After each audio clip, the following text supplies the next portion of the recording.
É isso que eu queria Vitor, aqui. eu agradeço bastante as colocações e só tenho duas observações antes de passar a fala para o Carlos, que seria, em primeiro lugar, essa questão de você resgatar não só essas histórias, né, de sucesso obtido, as dificuldades dentro disso que também existem, como você bem pontuou, e os colegas, né, o Douglas Tadashi, a Carolina Panaim, que eu compartilho lá meu trabalho na Zona Sul e sempre foram muito importantes nessa área, assim como a Anaí, Luísa, Sabrina Nasser e todos os outros importantes também nessa constante luta pela moradia, né?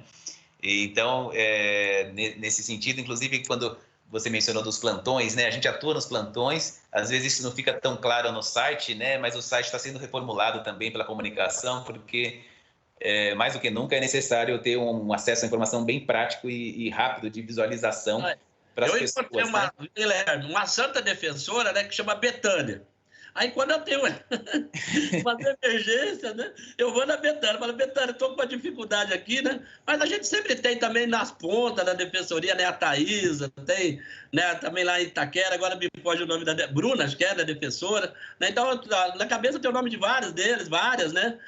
São jovens ainda, né? Meninos ainda, né? Meninas. E é bom que a gente interage, né? Então, em vários lugares, na Zona Sul, você já fez referência aqui, né? Na Zona Norte, na Zona Sul, na Zona Leste, né? O Bruno, que está lá em Jacareí, o Jairo, que está em São José dos Campos, né? Então, a gente tem contato, né? O Hugo, né? Vitor Hugo, em Ribeirão Preto. Então, a gente fala com os defensores praticamente a semana toda e o dia todo, né? Legal, é isso mesmo, Gito. Acho que é por aí, todos esses nomes que você falou mostram, né, esse diálogo aberto e esse estreitamento que a gente sempre busca preservar e fortalecer, né? Essa é justamente a ideia. E não só ficar isso no papel, mas na vida mesmo, na parte concreta, né, das situações. E nesse sentido, Carlos, depois de todo esse anúncio do Dito aí, de todas essas aventuras que você passou com ele, queria que você desse o seu relato sobre tudo que foi colocado, fica à vontade aí para tentar resgatar um pouquinho esse início do núcleo, como é que foi. E, inclusive, se você quiser também compartilhar algumas fotos, né? A Nádia aqui da escola ficou com um arsenal aqui e você quiser espelhar na tela, a gente também pede para mostrar alguns desses momentos, né?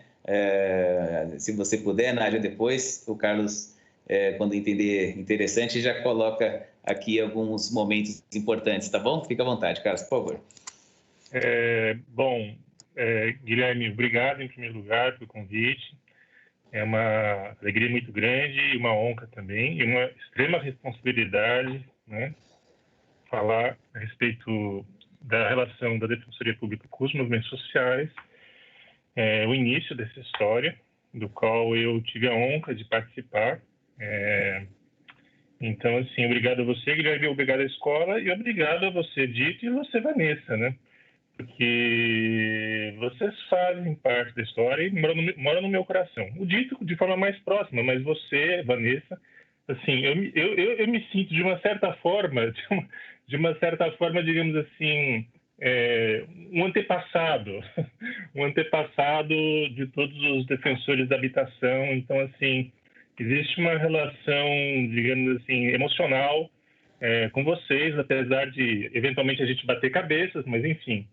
A gente tem uma relação emocional forte e eu tenho profundo respeito por todos os defensores da habitação que passaram na coordenação. A Ana, a Luísa e agora o Alan, né?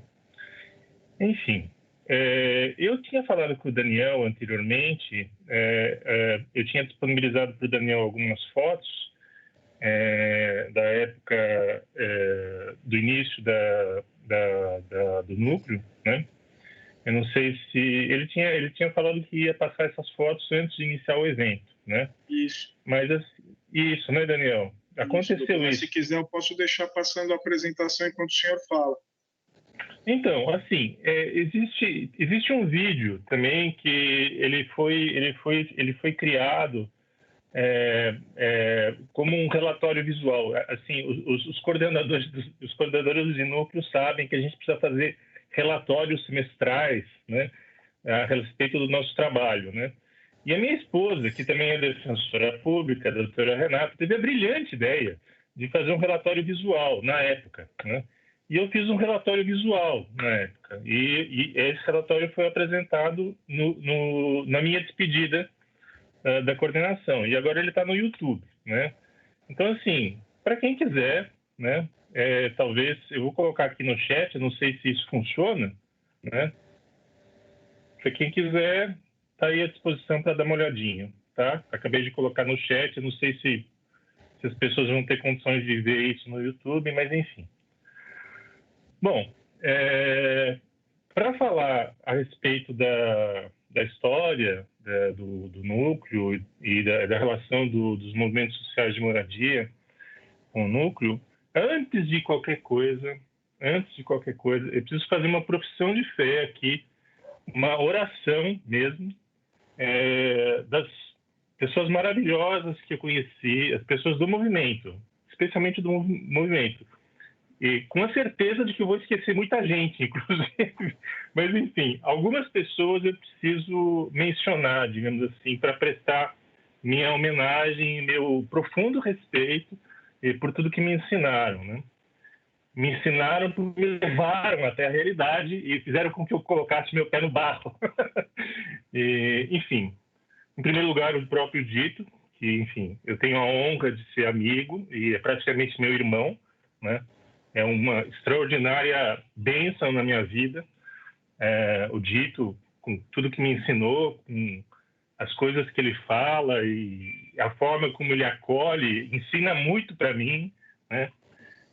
E é uma grande honra mesmo para mim e uma bênção indescritível na minha vida, né? Mas junto com o Dito, outras pessoas foram importantes. E eu gostaria de fazer menção a elas para marcar um pouco da presença delas na história da Defensoria. Então, eu gostaria de falar a respeito do Abraão, da Ana Sueli, do Anderson, do Alderon, do André Silva, do Argemiro, falecido Argemiro, inclusive, né? Do Aymar, também falecido, né? Do Edilson, da Ivanisa, da Fátima dos Santos, do falecido e assim ao qual eu tenho uma imensa saudade, porque eu considero um dos grandes heróis do movimento, junto com o Dito, que é o seu Geronço. Verdade. Eu sinto uma imensa saudade dele, né? A Graça Xavier, o Luiz Corrara, a Mara Souza, a Dona Olga, o Raimundo Bonfim, o René Ivo, a Solange Faria, a esposa do Aymar. Um beijo, Solange, se você estiver me ouvindo. Seus filhos são lindos. E a Verinha. Entre muitas outras lideranças e, enfim, líderes de comunidades, lideranças do movimento, enfim. Meus agradecimentos por tudo que me ensinaram, né? Agora, para ser bastante sintético mesmo, assim, o núcleo, ele nasceu, é verdade, o núcleo ele nasceu popularmente com as jornadas, né? Então, as jornadas, elas são importantes na vida do núcleo e, quero crer, na vida da própria Defensoria e da relação do Movimento de Moradia com a Defensoria, né? Em fevereiro de 2007. Só que, assim, o núcleo, formalmente, ele foi criado antes. Isso é uma pequena correção. Mas, enfim, popularmente é verdade. Eu acho até que é mais legal falar que o núcleo nasceu com a jornada. E eu acho que nasceu mesmo. Porque, assim, de fato, emocionalmente e do ponto de vista da luta, eu acho que nasceu com a jornada. E o núcleo de habitação, ele nasceu perrengue. Eu não sei se as pessoas sabem disso, mas nasceu perrengue. Eu era um coordenador sem teto, inclusive, né? Então, eu não tinha sala. Mas, enfim, isso é uma piadinha. O fato é assim, o que é importante? O que é importante é que o núcleo nasceu, mas o núcleo de habitação ele não nasceu imediatamente com a criação da Defensoria.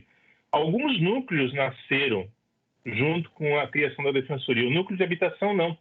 O núcleo de habitação nasceu poucos meses depois, tá certo? Não nasceu imediatamente, né? E por que não nasceu imediatamente? Não obstante a imensa ansiedade do movimento social, que foi um dos atores principais, os movimentos sociais de moradia, que foram dos principais, sem dúvida nenhuma, os principais expoentes do movimento pela própria criação da Defensoria. Existe uma ansiedade muito grande em relação à criação do núcleo de habitação, mas ele não foi criado imediatamente, assim como alguns núcleos que foram criados imediatamente, obstáculo aqui direitos humanos, né, em particular, que foram criados quase que imediatamente com a criação da Defensoria. Não foram. E eu ressalto, não obstante a imensa ansiedade dos movimentos de moradia, né? Mas, assim, isso aconteceu por duas razões, eu quero crer. A primeira razão é que nós estávamos, e eu tenho que ter uma certa coragem para falar isso, confessar isso, mas nós estávamos completamente despreparados. Esse é o fato, completamente despreparados. Ninguém sabia nada de nada em relação ao problema da moradia e problema da cidade. Ninguém. E eu me incluo nisso, né? Eu não sabia nada. Assim, os meus colegas defensores, né? Os meus colegas defensores, oriundos, inclusive, da PJ, tinham um conhecimento muito parco das ações de usucapião, das ações de reintegração de posse, né? Não tinham conhecimento da extrema complexidade que é o problema da habitação, e o problema da moradia, o problema da cidade. Não tinha conhecimento disso. Existe um completo despreparo, né? Então, assim, na realidade, eu acho que houve uma hesitação inicial por conta da instituição em criar alguma coisa para o qual a gente não estava muito preparado. Mas o fato é que isso teve que acontecer, né? Porque a Defensoria Pública assumiu a responsabilidade por isso de qualquer maneira. Então, assim, eu tenho um colega defensor, que não vou dizer o nome, mas se ele estiver assistindo, ele vai saber, né? E quem o conhece também vai distinguir, né? Ele disse uma vez para mim que, assim, as abóboras elas vão se acomodando à medida que a carroça vai atravessando a estrada, entendeu? Então, assim, o núcleo foi se construindo dessa maneira, né? As coisas foram feitas de forma improvisada, mas por conta do quê? Por conta da responsabilidade que a gente assumiu como movimento de moradia, né? De um lado foi isso, né? E de outro lado foi que era necessário, eu acho que o movimento fez questão disso, né? De batizar, fazer um batismo de fogo em relação ao compromisso, assim, da Defensoria com o movimento social. Era necessário, assim, dar o sangue. O movimento queria o nosso sangue. E a gente deu o sangue para o movimento, entendeu? A gente deu o sangue para o movimento. A gente fez um pacto, assim, olha, estamos com vocês, tá certo? E esse pacto foi feito com a primeira jornada, né? Assim, a dimensão dos problemas que nos foram trazidos pela primeira jornada era uma coisa descomunal, assustadora. Talvez hoje não assuste, de fato não assusta, mas na época, eu devo confessar, era assustador. Só o Jardim Celeste, a gente falou um pouco do Jardim Celeste aqui, o Jardim Celeste assim, é de uma complexidade, assim, é um mosaico de situações complexas. Não é uma situação complexa, é um mosaico de situações distintas e complexas, tá certo? Então, existiria a necessidade de diversas soluções possíveis e inimagináveis, eu diria, né? Eram soluções muito difíceis, né? E, assim, enfim, é só para ilustrar mesmo. O Jardim Celeste, em particular, é uma comunidade que, enfim, mora no meu coração até hoje, inclusive, né? Existe uma foto, né? O Dito talvez lembre disso, mas existe uma foto com os contratos de financiamento de habitação de interesse social dos moradores do Jardim Celeste, assim, caixas e caixas de contratos em cima de um carrinho de mão, né? Eu não sei se o Dito lembra dessa foto, mas assim, e esse carrinho de mão foi trazido solenemente, né, para os organizadores e para mim em particular, e o movimento disse: olha, toma que o filho é teu. Então, assim, infelizmente ou felizmente, né, esses contratos não estão mais na defensoria porque foram devolvidos, mas o fato é que existe esse gesto e essa postura, né, dos movimentos e assim em fazer com que a defensoria assumisse esse compromisso forte, né, esse verdadeiro pacto de sangue mesmo, né, assim, tipo, vocês vão sofrer e vocês precisam estar preparados para isso. E a gente disse sim, a gente vai sofrer e a gente vai adorar sofrer junto com vocês. Assim, mas enfim, eu estou brincando. Na realidade, foi de fato muito difícil o início, mas foi uma extraordinária honra, uma experiência muito singular mesmo de aprendizado, né? A gente aprendeu muito e assim muita gente nos ensinou, não só lideranças do movimento, mas gente da academia, né, e dos institutos de pesquisa, e mesmo da faculdade, assim, o Instituto Polis em particular, o professor Nelson Sauli em particular, a professora Eileen, a professora Raquel Ronick, mesmo o professor Edésio também, enfim, foi uma presença muito grande, porque eu precisava absorver conhecimento de uma forma muito rápida e tentar transmitir isso para os meus colegas também, o que era também difícil, né? Mas enfim, o fato é que o que é marcante no início mesmo, e o que eu acho que é importante deixar registrado, se é importante estudar história, essa relação que foi construída entre o núcleo de moradia e os movimentos sociais a partir da jornada. A jornada é uma coisa muito importante. Assim, isso é uma oportunidade ímpar de aprendizado, de diálogos com as comunidades e de percepção de realidade, e especialmente de acolhimento, né? Porque, assim, eu gosto mesmo de pensar que a construção das jornadas, né, na realidade, elas são verdadeiros mutirões, né? Então, eu gosto de pensar nessa ideia, eu gosto de pensar a jornada como um mutirão, porque muita gente participa, muita gente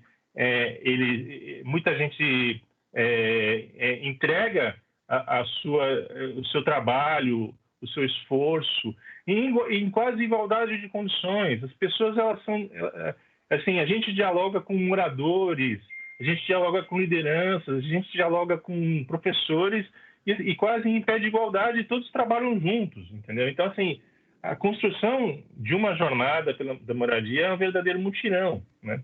E eu acho que é importante deixar marcado essa relação, essa reflexão a respeito da força da jornada na história da defensoria, no sentido de fazer com que ela nunca seja esquecida, né?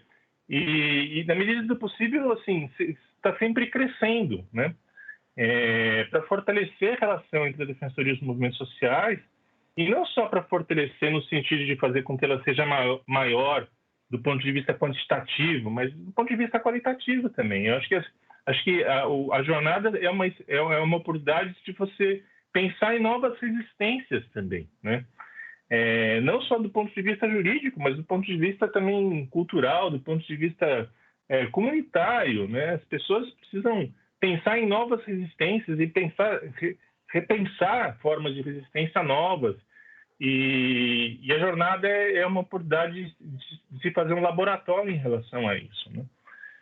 Então, assim, se eu puder deixar o meu registro, né, da importância da relação dos movimentos com a defensoria, a minha palavra seria: a jornada é importante, né, do ponto de vista histórico, e ela precisa ser prestigiada, né, de hoje até o amanhã da Defensoria, né? Para finalizar, eu gostaria de também, enfim, de agradecer aos meus colegas que estiveram comigo também no início do núcleo, né? Em particular o Bruno, que foi meu auxiliar. Enfim, um grande abraço a você, Bruno, se estiver me ouvindo aqui, vendo o vídeo, né? Mas também a Ana, a Anaí, o Jairo, a Sabrina, o Douglas, a Carolina, enfim, muita gente. Infelizmente, a maior parte não vou me lembrar o nome, mas assim, eu gostaria de abraçar todos vocês, ainda que o contato físico não seja permitido nessas circunstâncias, né? Mas eu gostaria muito de abraçar vocês e, enfim, oh meu Deus, caiu meu fone de ouvido aqui. Abraçar vocês e dizer que, apesar de tudo, apesar da distância, apesar do distanciamento, porque eu acabei me afastando um pouco, eu agradeço muito a vocês. Enfim, vocês moram no meu coração também. Obrigado. Muito obrigado, Carlos. Acho que é difícil a gente, em uma hora, tratar de uma história tão longa, né? E com tantos aspectos, mas sempre vale relembrar tudo isso. E eu não sabia dessa, que o núcleo da moradia, no começo não tinha moradia, então foi uma luta pelo próprio núcleo em si, né? De alguma forma. Mas o próprio também... defensor era sem teto. Isso. Para dar valor, né? A causa a ser defendida, né, Dito? Mas obrigado pelo seu relato, pela sua contribuição, e eu já vou passar para a Vanessa, que inclusive comentou comigo antes do evento sobre a jornada, né, que estava nesse objetivo aí também de retomar agora com as limitações que deixam mais difícil, né, mas para tratar, né, desse momento mais atual e como é que essa história caminha daqui para frente. Vanessa, fica à vontade. Obrigada, Guilherme. Bem, boa noite, né, todos que estão participando aqui desse bate-papo. Queria agradecer a EDEP parabenizar, antes de tudo, né, pelo evento, pelo início desse ciclo de bate-papos, né, de Vozes na Defensoria, e que está começando com esse tema que para a gente é tão caro e que tenha muito sucesso nesse ciclo de debates, e agradecer o convite para estar aqui falando e representando também a atual coordenação do Núcleo de Habitação. Antes de tudo, assim, eu tenho que agradecer muito mais até pela oportunidade desse encontro, né? Eu não preciso nem falar aqui que eu estava, me emocionei na fala do Dito, me emocionei na fala do Carlos, e imagino o quanto, né, os defensores e defensoras que fizeram parte dessa história, né, se estiverem assistindo aqui também vão ter se emocionado, né, lembrando aí desses momentos, desses fatos históricos que o Zito e o Carlos mencionaram. Então, que bom que vocês trouxeram. Que pena que a gente não vai ver as fotos, né, mas eu também já falo que foi uma ótima oportunidade da EDEP proporcionar esse encontro, porque o Núcleo de Habitação... há essa controvérsia aí da data, que o próprio Carlos falou, mas considerando, né, a criação em 2016, a gente esse ano está pensando em fazer de fato, né, algum evento e um registro mesmo, né, sobre os 15 anos de existência do Núcleo de Habitação e Urbanismo da Defensoria. Então, que bom que talvez esse aqui seja um pontapé inicial para a gente fazer o resgate dessa história e pensar no evento juntos, né? E também, principalmente, discutir sobre as jornadas. Então, eu vou ficar com esse desafio aqui, né, de falar um pouquinho. Eu não sei se eu posso passar um pouquinho do tempo, Gui, porque... Claro, fica à vontade, Vanessa, por favor. Tá, então eu vou tentar correr aqui, mas eu acho que, acho que vou focar, então, né, depois desse histórico um pouco que o Dito e o Carlos trouxeram de uma forma, né, tão bonita, né, falar antes de tudo que eu entendo que a história, né, ao longo desses quase 15 anos do Núcleo, sem dúvida, né, permeada né, pela interlocução, pela troca, né, entre defensoria e movimentos sociais, sociedade civil organizada. Então, a gente aproveita aqui para reiterar, de fato, assim, a riqueza, né, e a importância disso para a luta, né, e para a defesa do direito à moradia, principalmente pensando, né, na atuação pela Defensoria Pública e pelas finalidades institucionais e objetivos, né, da Defensoria Pública enquanto instituição, e dizer que, de fato, assim, o amadurecimento dos temas, a construção, né, das próprias estratégias, a análise da elaboração e a possibilidade de fazer monitoramento e acompanhamento de políticas públicas nessa temática, né, isso tudo realmente, assim, sem os movimentos sociais, né, a gente não consigo nem imaginar, né, a atuação da Defensoria Pública sem essa interlocução. A gente atua até hoje, eu acho que não dá nem para numerar aqui, né, mas, assim, são em diversos temas. A gente atua em fóruns, né, em praticamente, esses dias a gente está tipo, tendo, assim, basicamente GTs, principalmente, né, mas a gente pode, tem vários formatos aí, né, de espaços em que, de fato, a gente está sempre construindo isso e está sempre trocando, está sempre em diálogo com os movimentos, e o Dito está em quase todos eles, né, o Dito essa pessoa que realmente consegue ter essa atuação impressionante. Então, eu faço aqui também essa homenagem, assim, a todos os movimentos, né, em todos os integrantes também, mas na pessoa do Dito, que está aqui hoje presente, né, participando. Então, a partir disso, assim, o que eu queria trazer um pouco, olhando para essa questão das perspectivas, né, e desafios atuais nessa temática, eu queria falar um pouquinho sobre o que a partir desse lugar, né, da coordenação, a nossa avaliação, né, e para pensar esses desafios, eu vou falar um pouquinho sobre o histórico, né, do núcleo até hoje, considerando duas perspectivas, assim, que fizeram a gente assistir, né, no núcleo uma mudança significativa, né, na forma de atuação, no perfil de atuação do núcleo. Então, a gente teve a criação do núcleo, como o Carlos falou, né, de uma forma totalmente incipiente e sem estrutura, e isso foi sendo construído ali com essa garra toda, né, e com essa união com os movimentos sociais, e, de fato, no começo, nos primeiros anos do núcleo, a atuação do núcleo ela ficou muito, digamos, concentrada geograficamente, né, na capital.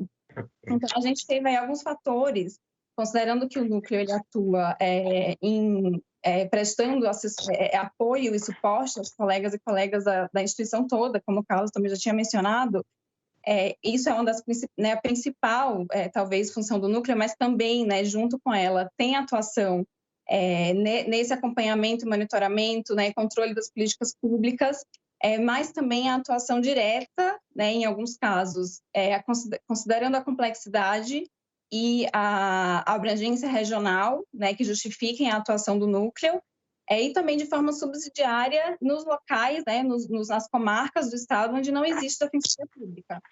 Então, considerando isso, né, ao longo dessa história, que já tem quase 15 anos, algumas questões foram causando, né, uma transformação na atuação do núcleo. Então, a gente teve o próprio crescimento, a expansão da instituição, que foi aumentando e que foi ampliando o número de defensores e defensoras e ampliando o número de unidades, né, em comarcas novas e expandindo, né, essa presença no estado todo, que teve um impacto relevante no núcleo e, por outro lado, também um marco, né, digamos, mais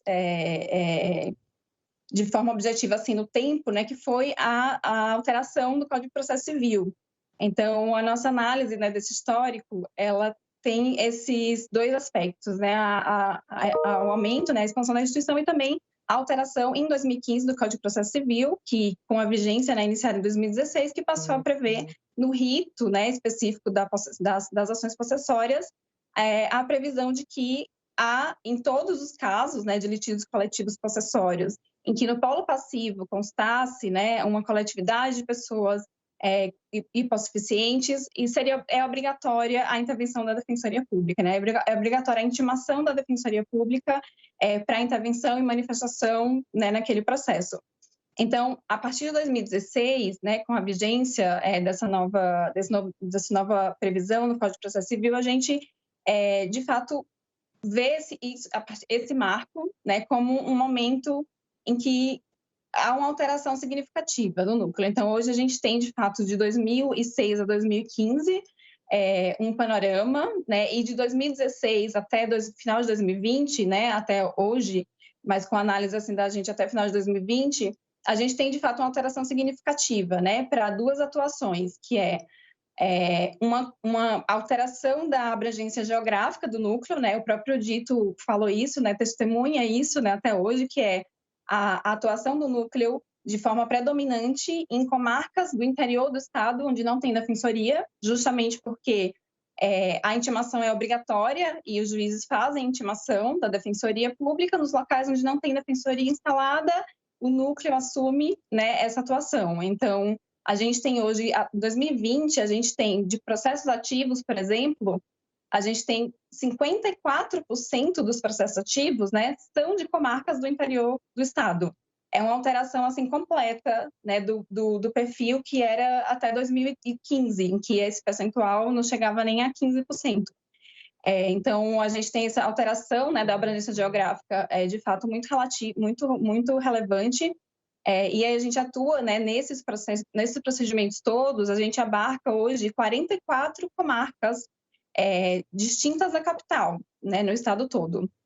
Então, essa é uma diferença, né, muito considerável, que tem pautado nossa atuação hoje, e a outra diferença é com relação a esse suporte, né, e ao suporte e ao apoio realizado aos colegas, que também passou a demandar um esforço, né, a concentração também da atuação do núcleo nessa ponta, né, das nossas atribuições, porque a gente tem colegas atuando hoje em um número muito maior e também em decorrência da própria absorção desses casos também na capital, né, na própria capital, por todos os colegas que atuam nas unidades da capital e também por conta do impacto do próprio Código de Processo Civil, né, que passou a existir a intimação em todos os processos, então os próprios colegas, né, e defensores e defensoras de todas as unidades também passaram a atuar de forma mais ampla nesses casos. Então, esse panorama, né, que eu falo do histórico do núcleo para mostrar um pouco a alteração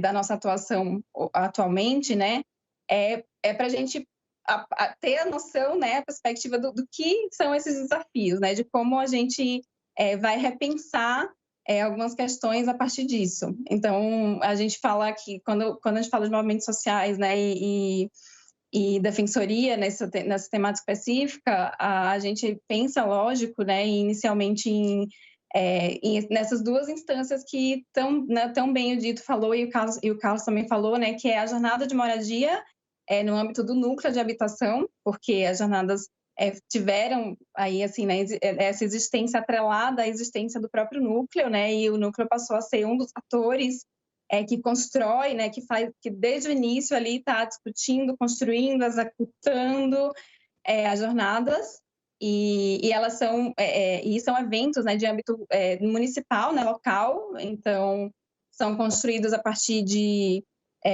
das comunidades, né, das comunidades que estão na luta pela conquista do direito à moradia aqui na capital, junto com todas as entidades e movimentos, né, que estão articulados nessa rede, incluindo eles, né, o Núcleo de Habitação e Urbanismo, na Defensoria, e tinha a realização bienal, né, então é realizada a cada 2 anos. Aí também uma instância também de participação aí já mais institucional no âmbito da Defensoria Pública, que são as conferências estaduais da Defensoria Pública, também realizadas a cada 2 anos, né, em que existe a aprovação de propostas, né, de um eixo temático específico de habitação, urbanismo, né, e conflitos fundiários,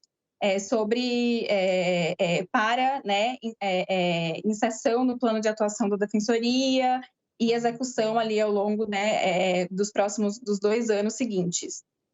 Então, a gente teve a jornada de moradia em 2018, então a última edição da jornada de moradia foi em 2018, e E a conferência estadual, né, a última conferência estadual foi em 2019, né, a 7ª conferência estadual.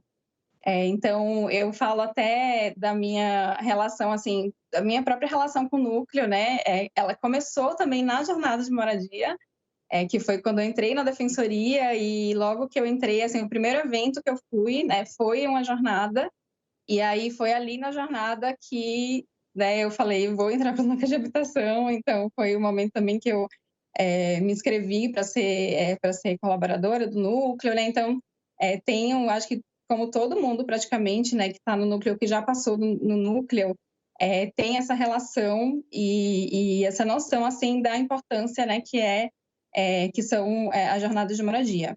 Então, veio 2020 e seria, né, a data prevista, digamos, pelo cronograma para acontecer, né, a próxima jornada, mas a gente foi um pouco, né, tudo assim, né, foi atravessado pela pandemia, e aí outras, né, inclusive a própria questão do formato, né, isso teve que ser repensado em relação a qualquer tipo de evento, né, de mobilização, como também a própria questão das urgências que foram, né, que surgiram, né, especialmente na defesa da moradia e contra a possibilidade, né, de ter, por exemplo, remoções forçadas nesse período, né, a garantia da moradia como uma garantia do direito à vida e à saúde e à segurança, né, em relação à integridade física das pessoas que estão nesses núcleos, nas ocupações e comunidades, né, não só em São Paulo, mas no Brasil todo. Então, o nosso desafio, né, nesse aspecto, a gente tem essa visão, né, de que a gente quer muito, né, a gente está discutindo isso já há um tempo, sobre como pensar na jornada a partir de agora, como reconstruir, repensar esse formato, que mesmo que mude, né, a abrangência, ou que fique, de fato, uma atuação, um evento que tenha só essa abrangência local, né?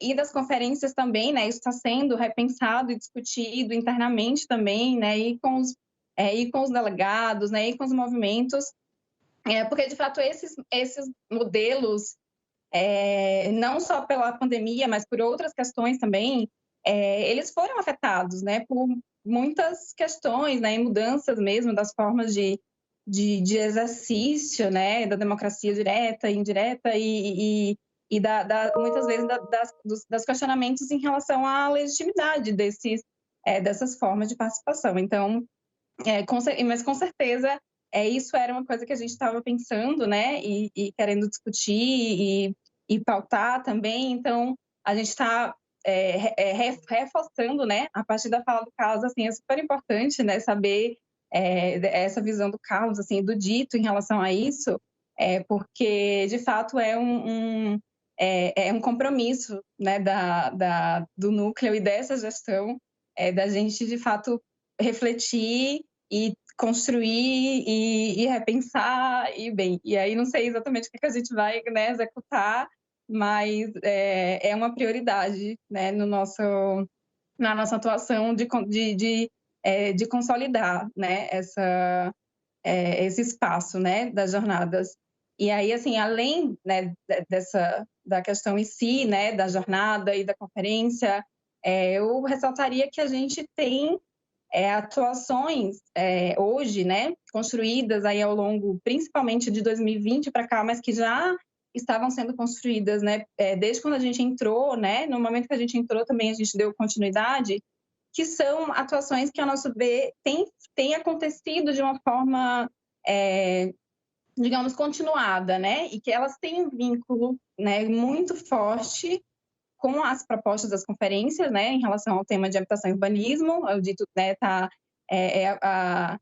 de fato está em todos, né, em todos esses momentos, e a gente acompanha isso também muito em conjunto, assim, em relação à execução das propostas, mas que elas, na verdade, assim, transcendem, né, a própria questão das propostas e do formato da conferência, em que são criados outros mecanismos, né, e outros formatos de criação dessas redes e da execução, né, dessas propostas. Então, a gente tem esses temas que estão, assim, digamos, talvez sejam os 2 temas realmente mais relevantes, né, e que têm tido essa atuação continuada, que é a questão da criminalização dos movimentos, né, sociais de moradia, que foi pautada pelo movimento social, né, nas conferências desde 2000, né, desde a penúltima conferência.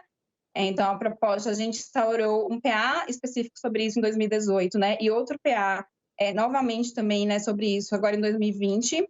Então, de 2018 até hoje, pelo menos, a gente tem, de fato, uma atuação continuada e estruturada, em que a gente está realmente se propondo, né, a construir em conjunto com os movimentos, né, com as entidades que também assessoram, né, os movimentos de moradia, advogados populares, né, outras redes que também atuam diretamente com essa questão, e também a atuação em relação a luta, né, contra os despejos, né, coletivos, né, contra as remoções coletivas, que também era uma questão que já estava vindo da atuação a partir da conferência estadual da anterior, que tinha aquela proposta que o Dito bem lembra, né, eu acho, do cumprimento de reintegrações de posse, né, de protocolo para o cumprimento de reintegração de posse. Isso também era um PA de 2018, né, que foi aberto por conta da conferência, e a gente também, a partir disso, pôde discutir, amadurecer, né, pensar estrategicamente esse tema em 2020, com a pandemia, né, e com a urgência dessa questão, a campanha Despejo Zero, né, que é uma mobilização nacional de diversas entidades e movimentos que foi criada a partir da pandemia, e que a Defensoria Pública, né, principalmente por meio do núcleo, mas não só, né, o Núcleo de Habitação e Urbanismo, tem atuado de forma conjunta, assim, e com muitos esforços, né, tanto no âmbito estadual, né, no âmbito local e no âmbito nacional, porque a campanha tem todo esse recorte também, né, em todos esses níveis. Então, a gente tem atuado nessa pauta, né, tanto nacionalmente pelas comissões e pela participação também no GTs, né, da campanha no âmbito nacional, e da participação também por meio das comissões de moradia da ANADEP e do CONDEG, em que o Núcleo de Habitação aqui de São Paulo, né, integra, e no âmbito estadual, né, o próprio núcleo aderindo à campanha e reportando, né, os casos e fazendo articulação para receber as denúncias dos casos, né, em que existe ameaça de despejo coletivo, e também nos núcleos locais, né, em que defensores e defensoras que também são integrantes, né, de outros que são de outras unidades no interior, que também participam diretamente desses núcleos formados em cada região aqui do estado.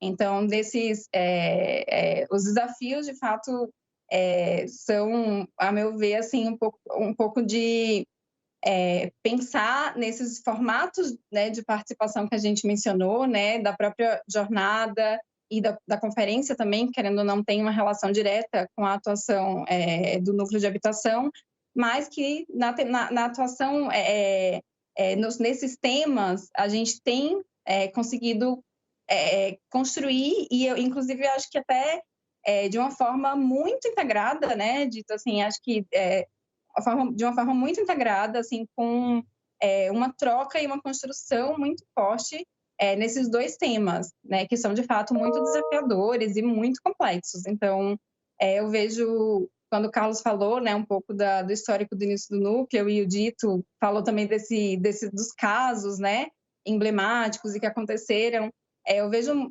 muito como o núcleo nesse início, né, nesses primeiros anos, e talvez mais do que esses 10 anos iniciais, ele construiu com os movimentos sociais esse conhecimento, né, sobre a atuação em conflitos fundiários, sobre a atuação na defesa, né, pela permanência das pessoas, né, nesses territórios, né, alvos de especulação imobiliária, de operações do poder público, e como isso repercutiu, né, no amadurecimento e na atuação de todos os colegas e colegas, né, que atuam nessa área, que atuam na tutela coletiva, porque todos os defensores e defensoras, né, do Estado têm atribuição para atuar e atuam onde estão, né, lotados.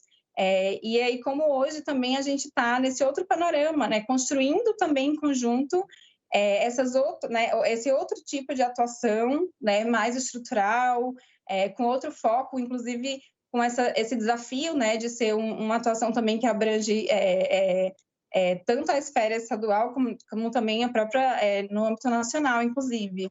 Então, eu só espero ter contribuído um pouco, né, trazendo esse panorama e agradecendo demais, assim, a Dito e o Carlos, né, por terem trazido esses relatos e falar que eu queria...